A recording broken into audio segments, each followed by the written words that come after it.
Second part of the lecture मैं यहाँ पे अपलोड कर रही हूँ because there was some issue in that video, वो अब्रप्टली बंद हो गई। ठीक है, आगे का अगर हम देखें, हम लोग समझ रहे थे कि क्यों मिनिमम वेज कौन सेट करता है। एडवाइजरी बॉडी, सेंट्रल गवर्नमेंट और स्टेट गवर्नमेंट का रोल हम लोगों ने देख लिया था। एडवाइजरी बॉडी का क्या रोल है वो देख लेते हैं। Advisory boards are constituted both at the central and state levels to assist in setting wages. ठीक है, एडवाइजरी बॉडी का काम है कि सेंट्रल और स्टेट लेवल को देखे कि वेजेस कैसे कैसे सेट करनी है, क्या है। बोर्ड के अंदर कौन कौन होते हैं, एम्प्लॉयर्स एसोसिएशन होते हैं, लेबर यूनियन होते हैं और इवन कुछ इंडिपेंडेंट एक्सपर्ट्स, इकोनॉमिस्ट वगैरह, लीगल प्रोफेशनल्स वगैरह होते हैं जो बताते हैं कि यार वेजेस किस तरीके से सेट करनी है। ठीक है, सेंट्रल एडवाइजरी बोर्ड जो होता है वो कोऑर्डिनेट करता है अलग अलग स्टेट्स के बीच में और इंश्योर करता है कि कंसिस्टेंसी रहे वेज पॉलिसीज़ में। क्या क्राइटेरिया रहता है वेजेस सेट करने में कि कॉस्ट ऑफ लिविंग इंडेक्स क्या है उस पर्टिकुलर एरिया का, उस पर्टिकुलर रीजन में, क्या इन्फ्लेशन है, लोगों के एक्सपेंसेस किस हिसाब से होते हैं, उस हिसाब से वेजेस सेट की जाती है। स्टैंडर्ड ऑफ लिविंग कैसा है वहाँ का, इकोनॉमिक कंडीशंस कैसी है और इवन स्किल लेवल कैसा है, लोग वहाँ ज़्यादा स्किल्ड है, सेमी स्किल्ड है या अनस्किल्ड है, उस हिसाब से फिर वेजेस सेट की जाती है। पीरियोडिक रिवीजन होती है कि मिनिमम वेजेस जो है पीरियोडिकली चेंज होती रहती है इन्फ्लेशन के हिसाब से और इकोनॉमिक कंडीशंस के हिसाब से। मिनिमम वेजेस एक्ट जो है वो ये कहता है कि वेजेस कम से कम 5 साल से ज़्यादा नहीं होने चाहिए कि रिव्यू ना हो, मिनिमम 5 साल से पहले ही रिव्यू कर लेनी चाहिए, फ्रीक्वेंटली रिवाइज करती रहनी चाहिए एज़ पर द इन्फ्लेशन और एज़ पर द डिमांड। ठीक है, इन्फोर्समेंट एंड कंप्लायंस की मैं बात करूँ तो लेबर इंस्पेक्टर्स अपॉइंट किए जाते हैं ये इंश्योर करने के लिए कि सारे एम्प्लॉयर्स को मिनिमम वेजेस मिल रही हो। वर्कर्स अब लेबर कोर्ट वगैरह पे भी जा सकते हैं, ट्रिब्यूनल में भी जा सकते हैं अगर उनको स्टिपुलेटेड मिनिमम वेज से भी कम मिल रहा हो। Non compliance can lead to penalties and legal action against defaulting employers के अगर कंप्लायंस ढंग से किसी ने फॉलो नहीं किया तो कहीं ना कहीं पेनल्टीज़ भी हो सकती है और लीगल एक्शन भी लिया जा सकता है। ठीक है, the process of setting minimum wages in India is a decentralise collaborative effort involving multiple levels of government and stakeholders to ensure fairness and adaptability to the local conditions। ठीक है, तो कहीं ना कहीं अगर मिनिमम वेजेस सेट की जा रही है इंडिया के अंदर तो एक डिसेंट्रलाइज कोलैबोरेटिव एफर्ट है, यानी कि सिर्फ सेंट्रल के हाथ में नहीं है, सेंट्रल स्टेट एडवाइजरी बोर्ड सब मिलकर डिसाइड करते हैं कि किस तरीके की वेजेस रखनी है कि फेयरनेस रहे, अडेप्टेबिलिटी रहे। And framework also help balance between workers welfare and economic growth and industrial competitiveness की जो भी वेजेस वगैरह सेट की जाती है वो वर्कर के वेलफेयर के साथ भी की जाती है, ये ध्यान में रखते हुए कि इकोनॉमी की भी ग्रोथ हो और इंडस्ट्री कॉम्पिटिटिवनेस को भी ध्यान में रखा जाता है।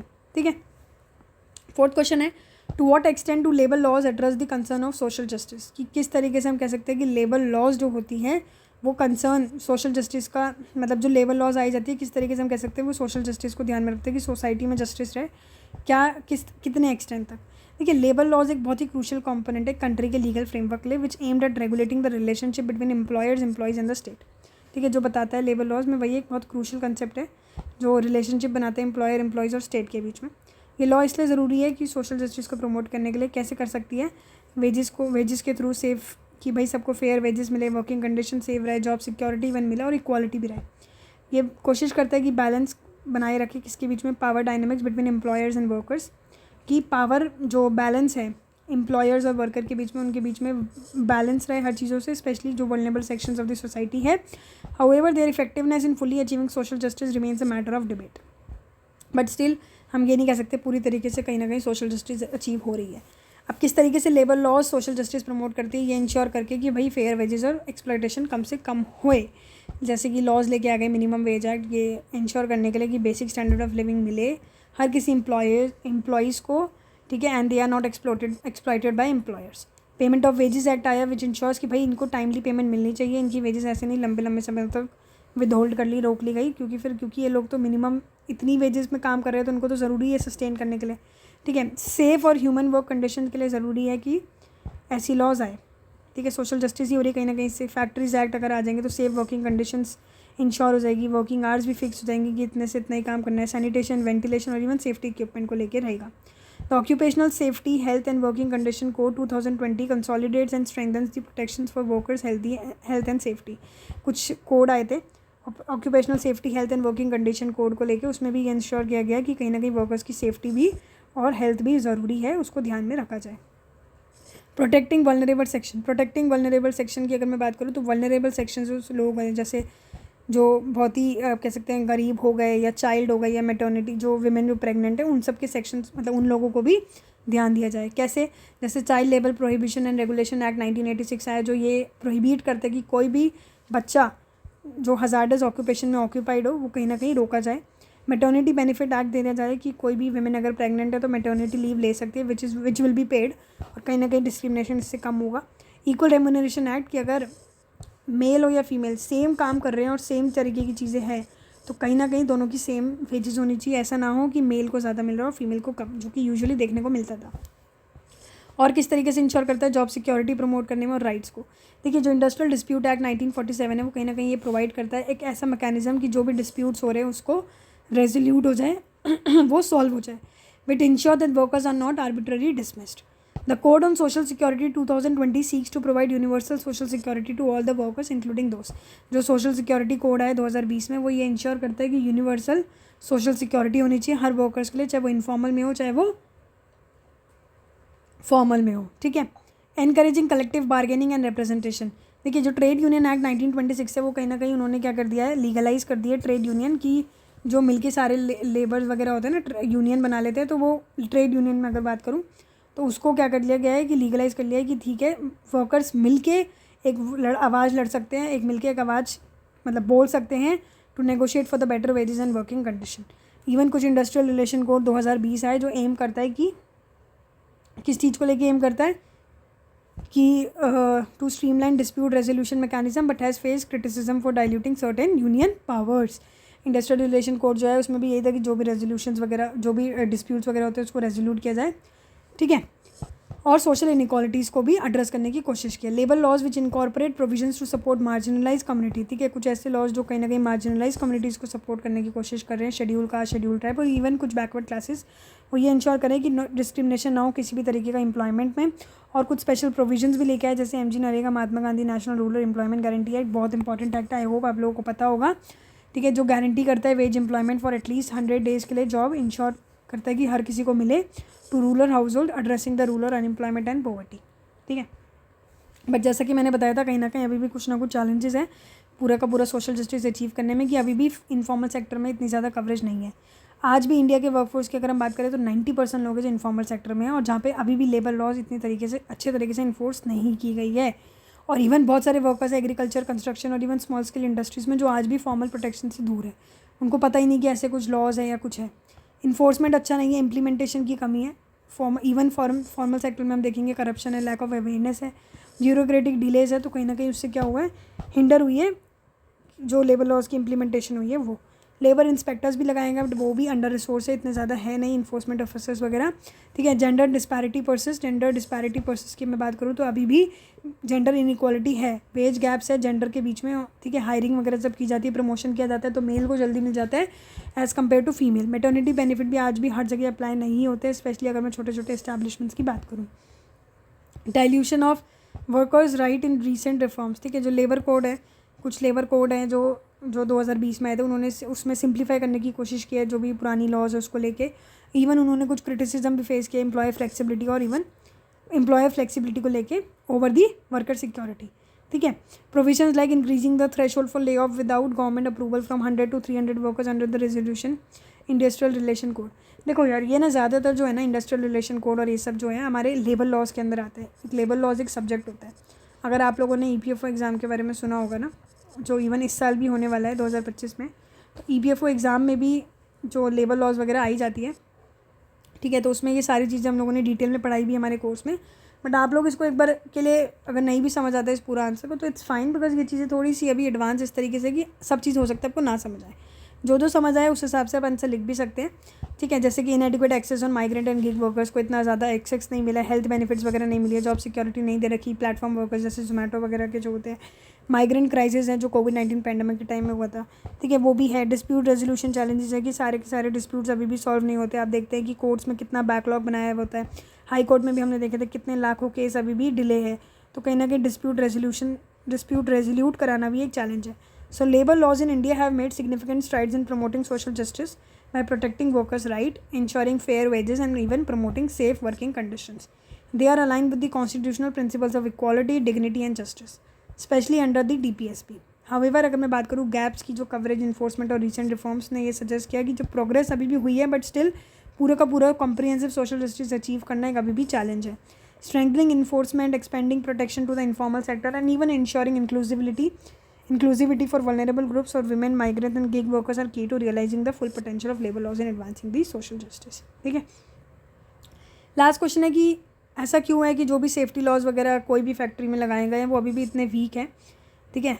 Why do you think enforcement of safety, अच्छा ठीक है, पहला क्वेश्चन है कि क्यों ये जो इन्फोर्समेंट वगैरह जो सेफ्टी लॉज है उनकी जो इन्फोर्समेंट है वो ज़रूरी है किसी भी फैक्ट्री में, क्या तरीके हैं कि हम कह सकते हैं सेफ्टी लॉज इंप्रूव कर सकते हैं। देखो क्यों इंपॉर्टेंट है, वर्कर्स की लाइफ और हेल्थ के लिए बहुत ज़रूरी है। जैसे आपने भोपाल गैस ट्रेजेडी पढ़ी होगी, उसमें भी आपने देखा होगा कि किस तरीके से सेफ्टी मेजर्स थे ही नहीं तो कितना बड़ा एक डिज़ास्टर हो गया। तो ज़रूरी है कि वर्कर की लाइफ और हेल्थ के लिए कि ऐसे एक्सीडेंट्स को प्रिवेंट करने के लिए कि कहीं ना कहीं कुछ सेफ्टी लॉस हो, ठीक है। दूसरी चीज़ प्रोडक्टिविटी और एफिशिएंसी के लिए, अगर ऐसा होगा कि भाई सबको श्योरिटी होगी कहीं ना कहीं सेफ्टी मेजर्स है तो लोग भी ढंग से बिना डर के काम करेंगे, सेटिस्फेक्शन आएगा कि हमारी जान को खतरा नहीं है, हम सेफ़ हैं, ठीक है। मोरल बढ़ेगा और इवन जॉब सेटिस्फेक्शन आएगी और इवन लोग कम छुट्टी करेंगे और टर्नओवर भी कम करेंगे। फ्यूअर एक्सीडेंट होंगे तो that means come down time और डिस्ट्रप्शंस होगी, तो कहीं ना कहीं प्रोडक्शन लेवल भी कंसिस्टेंट रहेगी, बीच में कोई हिंड्रेंस नहीं आएगी, ठीक है। इकोनॉमिक कॉस्ट रिड्यूस करेगी, अगर एक्सीडेंट्स वगैरह हो जाएंगे तो भाई मेडिकल एक्सपेंसेस करना, कंपनसेशन मांग सकते हैं लोग, लीगल लाइबिलिटी बढ़ जाती है, तो कहीं ना कहीं इकोनॉमिक कॉस्ट भी कम करेगा।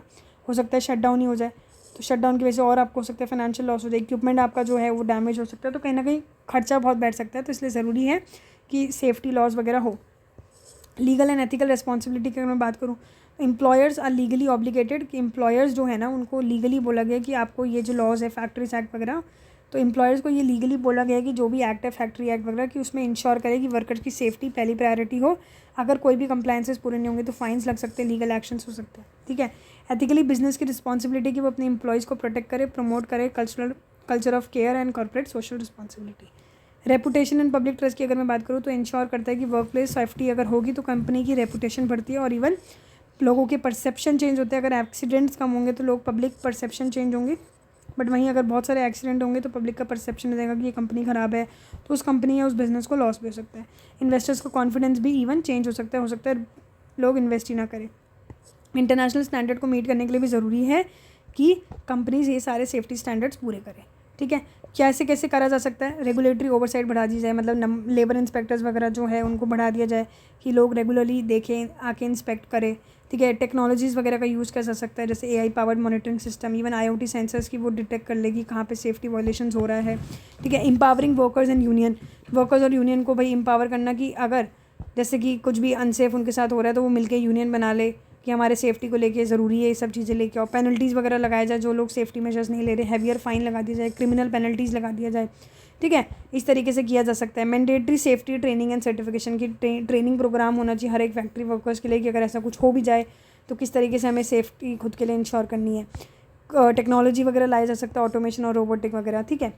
उसके अलावा इंडस्ट्री बेस्ट प्रैक्टिसेस जैसे कि सेल्फ रेगुलेशन वाली प्रैक्टिसेस ले आओ, जिसमें कि बेस्ट प्रैक्टिसेस शेयर करो इंडस्ट्रीज़ में, वर्कशॉप के थ्रू, कॉन्फ्रेंसेस के थ्रू, प्लेटफॉर्म्स के थ्रू, इसमें बताया जा सके किस तरीके से सेफ्टी स्टैंडर्ड्स बढ़ाने चाहिए। लीगल फ्रेमवर्क और क्लैरिटी लेके आओ जिसमें इंडस्ट्रियल क्या रिफ्लेक्ट किया जाए, मॉडर्न इंडस्ट्रियल प्रैक्टिसेस और इवन इमर्जिंग टेक्नोलॉजीज़, ठीक है। इंश्योर ये करने की कोशिश करो कि लीगल लैंग्वेजेस क्लैरिटी हो, जो भी लीगल लैंग्वेज और लीगल फ्रेमवर्क हो उसमें भी सिंप्लिसिटी हो, लोगों को समझ आ जाए, लोगों को अपनी रिस्पॉन्सिबिलिटी समझ आ जाए। कंप्लायंसेस को इंसेंटिवाइज करने की कोशिश की जाए, जैसे कि कोई टैक्स से छूट मिल जाए, टैक्स ब्रेक दे दिया जाए या कुछ फाइनेंशियल इंसेंटिव दे दिया जाए फैक्ट्रीज़ को, जिससे कि वो अपने सेफ्टी स्टैंडर्ड्स मेंटेन कर सके। इंश्योरेंस बेनिफिट दे दिया जाए, ठीक है। इस तरीके की चीज़ें की जा सकती है। ट्रांसपेरेंसी के लिए क्या करा जा सकता है, सेफ्टी रिकॉर्ड्स बना दिया जाए पब्लिकली एक्सेसिबल कि हर कोई देख सके, जिससे कि कंपनी पे प्रेशर बढ़े कि यार पब्लिक हो रही है सारी चीज़ें तो हमें तो स्टैंडर्ड मेंटेन करने पड़ेंगे, ठीक है। सोशल ऑडिटिंग वगैरह करवाई जाए, तो ये सब तरीके की अगर चीज़ें करी जाएंगी तो कहीं ना कहीं इन्फोर्समेंट स्ट्रॉन्ग हो सकता है। So the enforcement of safety law in factory is not just a legal necessity, बल्कि एक मॉरल, सोशल और इकोनॉमिक इम्पेरेटिव है। It protect life, boost productivity, reduce financial risk, and even it upholds a company's reputation. However, for enforcement to be effective, a combination of strong regulatory frameworks, technological integration, worker empowerment, and corporate responsibility is essential. By adopting a proactive and comprehensive approach, we can create safer, more efficient and socially responsible industrial environment. ठीक है, समझ आ गई बात। इसके बाद हम देख लेते हैं इसी का नेक्स्ट डे, जो हमारा आई थिंक डे 55 है, ठीक है। सो स्टार्ट करते हैं next day 55 of mission UPSC 2027। पहला क्वेश्चन है, clean environment is a public facility, elaborate. देखो बहुत ही इंटरेस्टिंग क्वेश्चन था कि क्लीन एनवायरनमेंट एक पब्लिक फैसिलिटी है। इसका मतलब ये है कि जो भी रिसोर्सेज पब्लिक के लिए अवेलेबल है वो ज़रूरी है, चाहे वाटर हो, वाटर की सप्लाई, रोड और पब्लिक वर्क, वो सबके पास अवेलेबल हो। ये एक पब्लिक फैसिलिटी है जो हर किसी को मिलनी चाहिए। पब्लिक फैसिलिटी क्या होता है हमने पहले भी पढ़ा है, आई होप आप लोगों को ये डेफिनेशन पता होगी, ठीक है। क्लीन एनवायरनमेंट एक पब्लिक फैसिलिटी कैसे है, क्लीन एनवायरनमेंट क्या होता है, क्लीन एनवायरनमेंट जैसे कि फ्रेश एयर मिलना, क्लीन वाटर मिलना, प्रॉपर वेस्ट डिस्पोजल होना, ग्रीन स्पेसेस होना, पोल्यूशन फ्री सराउंडिंग होना, जिससे कि हर कोई बेनिफिट उठा सके और कोई भी एक्सक्लूड ना हो, ठीक है। जैसे हर कोई पब्लिक रोड यूज़ कर सकता है, इसी तरीके से हर किसी के पास हक है कि वो सेम एयर मिले, सबको साफ़ एयर मिले, नेचुरल रिसोर्सेज का हर किसी के पास एक्सेसिबल हो, हर कोई यूज़ कर सके। तो कैसे क्लीन एनवायरनमेंट को हम पब्लिक फैसिलिटी कह सकते हैं? देखो, कैसे बोल सकते हो कि क्लीन एनवायरनमेंट एक पब्लिक फैसिलिटी है, क्योंकि हमें पता है पब्लिक फैसिलिटी होती है जो नॉन एक्सक्लूडेबल और नॉन राइवलरस होती है, और क्लीन एनवायरनमेंट भी कहीं ना कहीं ये होता है। तो हमें बताना है कि किस तरीके से क्लीन एनवायरनमेंट को भी हम पब्लिक फैसिलिटी बोला जा सकता है। देखो, क्लीन एनवायरनमेंट कैसे पब्लिक फैसिलिटी है कि ये भी नॉन एक्सक्लूडेबल है। हम किसी को रोक नहीं सकते कि आप सांस मत लो, आप क्लीन एयर मत लो, हम ही ले सकते हैं, हमारे घर वाले लोग ले सकते हैं, ऐसा कुछ नहीं है। किसी को भी हम पार्क में आने से मना नहीं कर सकते, वो सबके लिए अवेलेबल है। तो क्लीन एक इन्वायरमेंट का पार्ट है ये।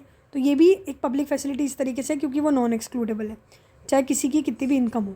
नॉन राइवलरस कैसे कि अगर एक पर्सन क्लीन एनवायरनमेंट एंजॉय करेगा तो ज़रूरी नहीं है दूसरे के लिए वो कम हो जाए। अगर पार्क साफ़ है तो दूसरा भी तो एंजॉय कर सकते हैं ना एक सेम टाइम पे, ठीक है। तीसरी चीज़, क्यों क्लीन एनवायरनमेंट को हम पब्लिक फैसिलिटी बोल सकते हैं? क्योंकि पब्लिक हेल्थ और वेलबींग के लिए ज़रूरी है। क्लीन एनवायरनमेंट अगर होगा तो कहीं ना कहीं डिसीजेज नहीं होगी, क्वालिटी ऑफ लाइफ बढ़ेगा, जैसे कि क्लीन वाटर का एक्सेस, हेल्थ केयर का। अगर प्रॉपर वेस्ट मैनेजमेंट होगा तो कहीं ना कहीं डिसीज़, डेंगू, क्लोरेरा, टाइफाइड वगैरह की बीमारियाँ कम भी होगी, ठीक है। अब गवर्नमेंट का क्या रोल है इन फैसिलिटी को प्रोवाइड करने के लिए?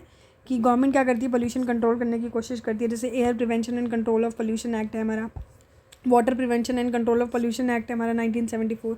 वेस्ट मैनेजमेंट के लिए म्यूनसिपैलिटीज़ रिस्पॉन्सिबल है, आपको पता है, गार्बेज कलेक्ट करना, सीवेज वगैरह को ट्रीट करना, प्रॉपर डिस्पोजल मेंटेन करना हर तरीके का। एफॉरेस्टेशन की गवर्नमेंट का काम है कि पब्लिक पार्क्स बनवाएं, प्लांट करवाएं, ट्रीज़ प्रोटेक्ट कराए फॉरेस्ट को, ठीक है, कि एयर क्वालिटी इंप्रूव होए। पब्लिक अवेयरनेस कैंपेन्स लेके आना, जैसे स्वच्छ भारत अभियान, जैसे कि क्लीनलीनेस होए, वेस्ट सेग्रीगेशन होए, इवन कुछ इन्वायरमेंटल बिहेवियर लेके आना सिटीजन्स के अंदर कि लोग भी अवेयर हुए। तो ये सारी तरीके से चीज़ें से गवर्नमेंट कर सकती है कि यार ये सब चीज़ें इंश्योर हुए, क्लीन इन्वायरमेंट आए। क्या कॉन्सिक्वेंसेज अगर फेल हो जाते हैं हम लोग क्लीन इन्वायरमेंट पहुँचाना? तो वही सबसे बड़ा रीज़न है। जैसे आप दिल्ली में देखेंगे कितना पोल्यूशन होता है, हेल्थ हज़ार्ड इससे बहुत ज़्यादा होता है। पोल्यूशन अगर होगा, अनक्लीन सराउंडिंग होगी तो रेस्पिरेटरी डिसीज़ होंगी, वाटर बॉल इलनेसेस होगी, और इवन कुछ और इशूज़, जैसे दिल्ली में आप देखेंगे अस्थमा के केसेस बढ़ रहे हैं, ठीक है। इन्वायरमेंटल डिग्रेडेशन देखने को मिलता है कि अगर प्रॉपर वेस्ट मैनेजमेंट नहीं है तो कहीं ना कहीं पोल्यूटेड रिवर, डिफॉरेस्टेशन होगा तो उससे बायोडाइवर्सिटी का भी लॉस होगा, ठीक है। इकोनॉमिक कॉस्ट कैसे बढ़ेगी? लोग टूरिज्म के लिए आएंगे ही नहीं। डर्टी इन्वायरमेंट होगा तो कहीं ना कहीं लोग को पसंद नहीं होगा इंडिया घूमना। कहीं ना कहीं वर्कर्स की प्रोडक्टिविटी कम होएगी, क्यों? क्योंकि उनकी हेल्थ इश्यूज़ आने लग जाएंगे, हेल्थ केयर कॉस्ट लोगों की बढ़ने लग जाएगी। सिटीज़न का क्या रोल है कि पब्लिक फैसिलिटी मेंटेन करने में? सिटीज़न का यही रोल है कि उनको वेस्ट कम करना चाहिए, रिसाइकिल करना चाहिए, पोल्यूशन कंट्रोल नॉर्म, जैसे कि पब्लिक ट्रांसपोर्ट यूज़ करो, प्लास्टिक यूज़ कम करो, ठीक है। कम्युनिटी क्लीन अप ड्राइव्स जो प्रोग्राम होते हैं कम्युनिटी जो एरिया में होते हैं कि क्लीन अप ड्राइव, स्वच्छ भारत अभियान जैसे मिशन चलाते हैं, तो उन पर आप लोग भी कंट्रीब्यूट करो। तो क्लीन एनवायरनमेंट एक कलेक्टिव रिसोर्स है जो हर किसी को बेनिफिट कर सकते हैं, उसके लिए हर किसी को भी पार्टिसिपेट करना चाहिए, इंश्योर करना चाहिए कि उसकी मेंटेनेंस हो, चाहे गवर्नमेंट हो चाहे सिटीजन हो, ठीक है। Recognising it as a public facility emphasise its importance in achieving sustainable development and public health, ठीक है। सेकेंड क्वेश्चन है, can you think of ways in which environment can be protected? देखो, same reason है कि environment किस तरीके से protect किया जा सकता है। इन्वायरमेंटल लॉज को इन्फोर्स करें कि ढंग से इन्फोर्स हुए, स्ट्रिक्ट रूल्स के थ्रू, स्ट्रिक्ट रूल्स होगी, pollution, air pollution, water pollution, सब तरीके की चीज़ें कंट्रोल हुए, रेगुलेशंस हुए। रिन्यूएबल एनर्जी प्रमोट करने की कोशिश करो, फॉसिल फ्यूल्स की जगह हम लोग solar, wind energy, hydro electric energy use करें, जिसकी क्योंकि उससे ग्रीन हाउस गैस एमिशन कम होता है। जैसे कि इनिशिएटिव्स है हमारा इंटरनेशनल सोलर अलायंस, हम लोग करंट अफेयर्स जब पढ़ेंगे उसमें आईएसए के बारे में पढ़ेंगे कि किस तरीके से कोशिश की है कि सोलर पावर बढ़ाई जाए, ठीक है। फॉरेस्ट को कंजर्व करके, वाइल्ड लाइफ को कंजर्व करके, जैसे प्रोजेक्ट टाइगर इंडिया में चल रहा है, ठीक है। वेस्ट मैनेजमेंट सिस्टम जिसमें हम एफिशिएंटली यूज़ कर सकते हैं, वेस्ट को सेग्रीगेट कर सकते हैं, रिसाइकल कर सकते हैं, इवन कंपोस्ट कर सकते हैं। पब्लिक ट्रांसपोर्टेशन बढ़ाया जाए, प्राइवेट व्हीकल्स की जगह लोग पब्लिक ट्रांसपोर्टेशन यूज़ करें, मेट्रो रेल नेटवर्क्स बढ़ाए जाए दिल्ली, बैंगलोर में, जिससे कि वहाँ पे ट्रैफिक एमिशंस वगैरह कम हुए, ठीक है। कम्युनिटी को लेके क्या कर सकते हैं? ट्री प्लांटेशन वगैरह, ट्री लोग ज़्यादा से ज़्यादा लगाए, वन महोत्सव जिसको हम कह सकते हैं कि एनुअल ट्री प्लांटिंग प्रोग्राम होता है। क्लीन अप कैंपेन्स, जैसे जो बीचेस वगैरह, रिवर्स वगैरह के पास गंदगी है, कूड़ा पटक रखा है लोगों ने, उसको साफ़ कर दिया जाए। अवेयरनेस कैंपेन्स बहुत ज़्यादा फैलाए, कोशिश करें लोगों को एजुकेट करें कि क्यों इन्वायरमेंट का साफ़ रखना ज़रूरी है। इंडिविजुअली हम ये कर सकते हैं खुद भी कि रिड्यूस करें, रीयूज़ करें और रिसाइकल करें। वाटर को बचाने की कोशिश करें, ब्रश कर रहे हैं तो नल खोल के ना खड़े हो जाएं, ठीक है। लीकेजेस अगर हो रहे हैं घर में तो उसको फिक्स कराने की कोशिश करें। अगर घर में बेमतलब में लाइट जल रही है तो लाइट को हम कम से कम यूज़ करें, ठीक है। सस्टेनेबल प्रोडक्ट मतलब इको फ्रेंडली प्रोडक्ट, पन्नी को कम यूज़ करें, ऐसे सस्टेनेबल प्रोडक्ट यूज़ करें, जैसे बायोडिग्रेडेबल प्रोडक्ट्स हो गए, इवन बैम्बू टूथब्रशेस हो गई, ठीक है।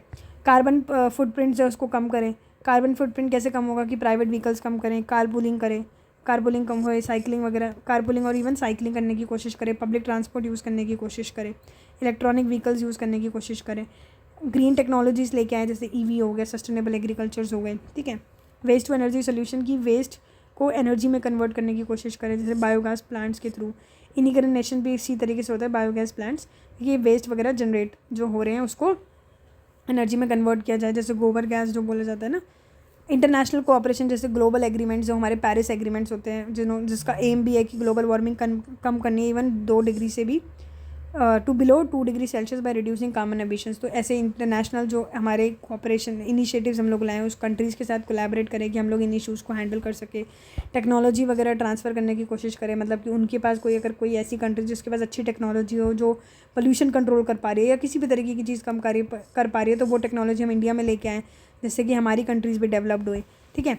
तो इस तरीके की चीज़ें अगर करी जा सकती है तो हम कह सकते हैं कि कहीं ना कहीं पोल्यूशन वगैरह, या हम कह सकते हैं कहीं ना कहीं जो भी हमारे इन्वायरमेंट को हार्म पहुंचाया जा रहा है वो कम हो सकता है, ठीक है।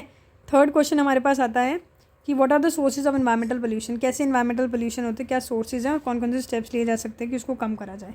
देखो सिंपल सी बात है, एयर पोल्यूशन है, वाटर पोल्यूशन है, सॉइल पोल्यूशन है। एयर पोल्यूशन की क्या रीज़न है, इंडस्ट्रियल की वजह से, इंडस्ट्रीज जो अपने पोल्यूटेंट्स रिलीज़ कर रही है, carbon monoxide, sulphur dioxide, nitrogen, इन सब को कम किया जाए, ये भी एक रीज़न है कि वही पोल्यूशन हो रहा है। व्हीकल से जो पोल्यूशन हो रहा है, कार, ट्रक, बसेस जो क्रिएट कर रही है, फॉसिल फ्यूल्स की जलाने की वजह से, कोल, वुड जो जल रहे हैं इतने ज़्यादा, जैसे पंजाब में स्टबल बर्निंग होती है, तो ये सारे रीज़न हैं जो बन रहे हैं एयर पोल्यूशन का रीज़न। कंस्ट्रक्शन एक्टिविटीज़ जो हो रही है, वाटर में हम बोल सकते हैं इंडस्ट्री जो अपने वेस्ट डिस्चार्ज कर रही है रिवर्स वगैरह में, एग्रीकल्चर का जो वेस्ट आ रहा है, पेस्टिसाइड्स, फर्टिलाइज़र, उससे जो पानी की पानी में जो केमिकल्स वगैरह जा रहे हैं उसकी वजह से पानी ख़राब हो रहा है।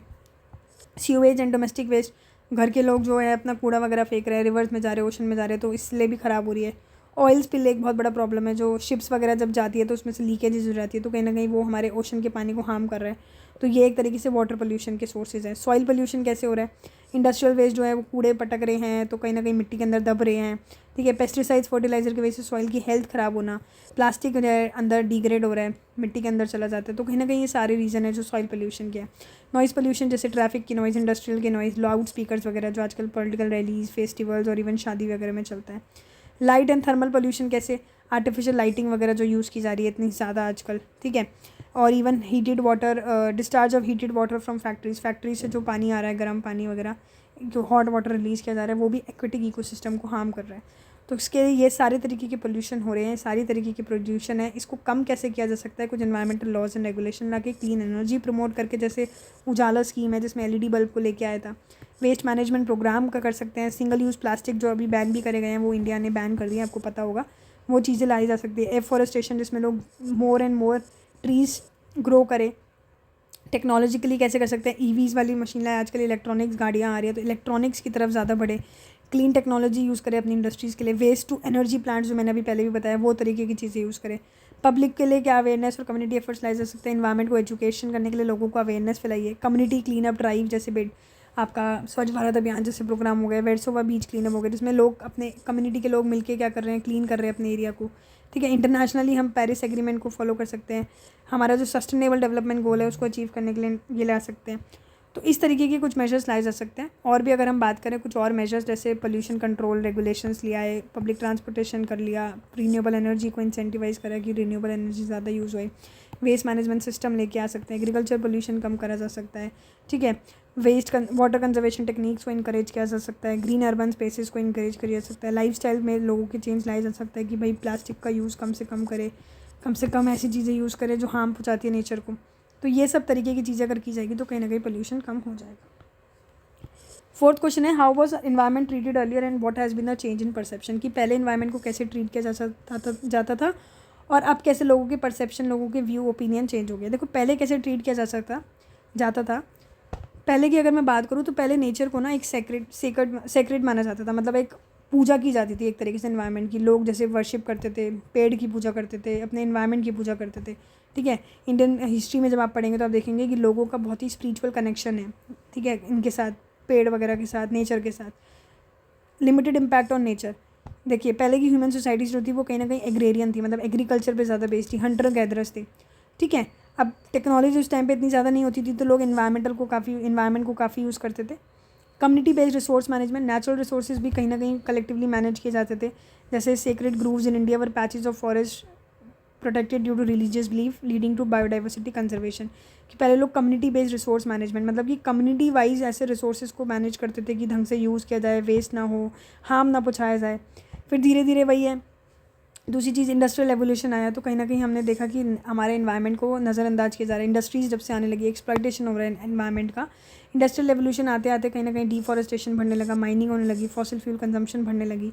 तो इस वजह से कहीं ना कहीं हम कह सकते हैं पोल्यूशन को हार्म होना शुरू हो गया। अर्बनाइजेशन जब से आई, पोल्यूशन आने लग गया, हमने देखा इंडस्ट्रियलाइजेशन की वजह से एयर वाटर पोल्यूशन आने लगे। ठीक है, इन्वायरमेंटल अवेयरनेस लोगों के अंदर कमी हो गई।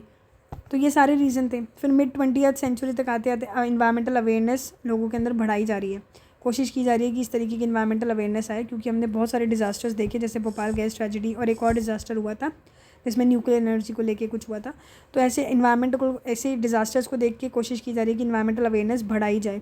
ठीक है, साइंटिफिक अंडरस्टैंडिंग की, हर जो भी इन्वायरमेंटल में हमारे इशू हो रहा है उस पर कुछ लोग अंडरस्टैंडिंग करें, पब्लिकेशन की रिसर्च करें कि यार ये ऐसा क्यों है, अगर ऐसा है तो क्या इम्पैक्ट पड़ सकता है सोसाइटी में। ठीक है, बर्थ ऑफ इन्वायरमेंटल मूवमेंट, फिर चिपको मूवमेंट जैसे मूवमेंट आए, अर्थ डे जैसे मूवमेंट आए, धीरे धीरे लोगों के अंदर अवेयरनेस आने लगी कि यार इन्वायरमेंट को बचाना बहुत ज़रूरी है। कुछ इंटरनेशनल कोऑपरेशन भी बिगिन हुए, जैसे स्टॉकहोल्म आप देखेंगे, एक बहुत बड़ी कॉन्फ्रेंस, यूनाइटेड नेशन कॉन्फ्रेंस है ह्यूमन एनवायरनमेंट में जो हुई थी, एक बहुत बड़ी ग्लोबल आप कह सकते हैं मीटिंग हुई थी, जो कि इन्वायरमेंटल इशूज़ को हैंडल करने के लिए आई गई थी। फिर धीरे धीरे जब हमारा मॉडर्न एरा आया, जो अभी का टाइम हम कह सकते हैं 21st सेंचुरी, तो एक्सप्लॉयटेशन से हम लोग सस्टेनेबिलिटी पे आए, जिसमें हम लोग कोशिश कर रहे हैं सस्टेनेबल डेवलपमेंट की तरफ, जिसमें हम लोग कोशिश कर रहे हैं कि ना सिर्फ आज आने वाली जनरेशन, ना सिर्फ आज वाली जनरेशन नेचर को कंज्यूम कर पाए या नेचर को यूज़ कर पाए, बल्कि आने वाली जनरेशन को भी ध्यान में रखते हुए हमें प्रोडक्शन करनी चाहिए। ठीक है, क्लाइमेट चेंज एक ग्लोबल आजकल कंसर्न बन गया, आपको पता है ग्लोबल वार्मिंग वगैरह ये सब बहुत ज़्यादा बढ़ रही है। तो कहीं ना कहीं आज के टाइम पे क्लाइमेट चेंज एक बहुत बड़ा कंसर्न बन गया है। पेरिस एग्रीमेंट में भी ये चीज़ है, IPCC यही बताया गया। ग्रीन टेक्नोलॉजीज़ की तरफ हम लोग बढ़ रहे हैं, रिन्यूएबल एनर्जी, EV की तरफ, सस्टेनेबल एग्रीकल्चर की तरफ हम लोग बढ़ रहे हैं। कहीं ना कहीं कुछ ना कुछ पॉलिसीज रेगुलेशंस अब थोड़े स्ट्रिक्ट आ रहे हैं। कॉर्पोरेट सोशल रिस्पॉन्सिबिलिटी भी बढ़ गई है कि कंपनीज़ कहीं ना कहीं कंपनीज़ भी कोशिश कर रही है कि वो इको फ्रेंडली प्रैक्टिसेस यूज़ करें अपनी कंपनीज़ में। इवन पब्लिक के परसेप्शन, लाइफस्टाइल चेंज हो रहे हैं कि आजकल लोग भी कोशिश करते हैं रिसाइकल करें, वेस्ट रिडक्शन करने की कोशिश करते हैं, री और इको फ्रेंडली प्रोडक्ट्स यूज़ करने की कोशिश करते हैं। यूथ के केस में भी यूथ जनरेशन कहीं ना कहीं इन्वायरमेंट को ध्यान दे रही है। ठीक है, तो ये सब तरीके का परसेप्शन चेंज हुआ है कि किस तरीके से पहले हम लोग सेक्रेड मानते थे, फिर धीरे धीरे इंडस्ट्रियलाइजेशन आया तो एक्सप्लॉइट करने की कोशिश की, बट धीरे धीरे अब हम सस्टेनेबिलिटी की तरफ बढ़ गए हैं for the planet and future generation. ठीक है, समझ आ गई बात। So this was it. I hope पूरा लेक्चर आपको क्लियर होगा, ये वाला लेक्चर भी और इसके पिछले वाला भी। कोई भी डाउट हो तो आप मुझे व्हाट्सअप कर सकते हैं। अब हम मिलते हैं नेक्स्ट, हमारा टारगेट जो रहेगा, जो हम लोग स्टार्ट करने जा रहे हैं कल से 9th क्लास की बुक, इसमें हम चैप्टर 1 से स्टार्ट करेंगे। ठीक है, see you, good night, take care.